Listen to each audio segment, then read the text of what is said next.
মাত্র ৮ দিনের জন্য মহাকাশে গিয়ে আন্তর্জাতিক মহাকাশ স্টেশনে আটকা পড়েন নাসার ২ নভোচারী বুচ উইলমোর ও সুনিতা উইলিয়ামস।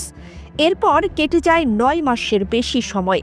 কারিগরি জটিলতার কারণে বারবার পেছানো হচ্ছিল তাদের ফেরা। অবশেষে সব অপেক্ষার অবসান হলো। প্রিয় পৃথিবীতে ফিরে এসেছেন বুচ ও সুনিতা। বুচ ও সুনিতা মঙ্গলবার বাংলাদেশ সময় বেলা ১১টা ৫ মিনিটে মহাকাশ স্টেশন থেকে পৃথিবীতে রওনা দেন।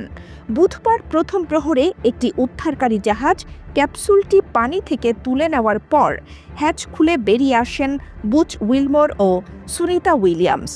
তারা হাসি মুখে হাত নেড়ে শুভেচ্ছা জানান। তাদের সঙ্গী নাসার নভোচারী নিক হেগ এবং রুশ মহাকাশচারী আলেকজান্ডার গোরভনভ। ২ নভোচারীকে ফেরত আনতে যাওয়া ক্যাপসুলে ছিলেন তারা। এ সময় সাগরে তাদেরকে যেন অভিবাদন জানাচ্ছিল এক ঝাঁক ডলফিন। বুচ ও সুনিতার পৃথিবীতে ফেরার মাধ্যমে এমন এক অভিযানের সমাপ্তি ঘটল যা এরই মধ্যে বিশ্বের সবার মনোযোগ আকর্ষণ করেছে। মহাকাশ বিষয়ক গবেষণার কাজে কেবল ৮ দিনের জন্য গত বছরের ৫ জুন আইএসএসে গিয়েছিলেন তারা। বোয়িংয়ের স্টারলাইনার মহাকাশযানে ত্রুটি ধরা পড়ায় তাদের স্পেস স্টেশনে থাকার সময় নাটকীয়ভাবে বেড়ে যায়। থাকতে হয় ২৮৬ দিন। বুচ ও সুনিতার যাত্রা শুরু হয়েছিল ২০২৪ সালের জুন মাসে। মার্কিন মহাকাশযান নির্মাতা কোম্পানি বোয়িংয়ের তৈরি স্টারলাইনার মহাকাশযানের প্রথম মনুষ্যবাহী পরীক্ষামূলক উৎক্ষেপণ ছিল সেটি। মহাকাশ স্টেশনে যাত্রার সময় ক্যাপসুলটি বেশ কয়েকটি প্রযুক্তিগত সমস্যার মুখে পড়ে ও নভোচারীদের ফিরে আসা অনিশ্চিত হয়ে পড়ে। সেপ্টেম্বরের গোড়ার দিকে স্টারলাইনার মহাকাশযানটি খালি অবস্থায় পৃথিবীতে ফিরিয়ে আনা হয়। মিশন শেষে পৃথিবীতে ফিরে পরিবার আর বন্ধুদের সঙ্গে বড়দিন উদযাপনের কথা ছিল সুনিতা ও বুচের, কিন্তু সেই বড়দিন তাদের কেটেছে স্পেস স্টেশনে।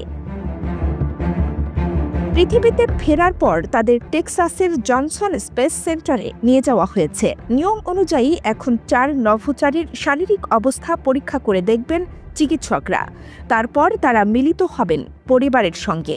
অনাকাঙ্ক্ষিতভাবে দীর্ঘ হয়ে পড়া এ মিশনের সময়টা ঠিকই কাজে লাগিয়েছেন সুনিতা বুচ। মহাকাশ স্টেশনে তারা বিভিন্ন গবেষণা চালিয়েছেন।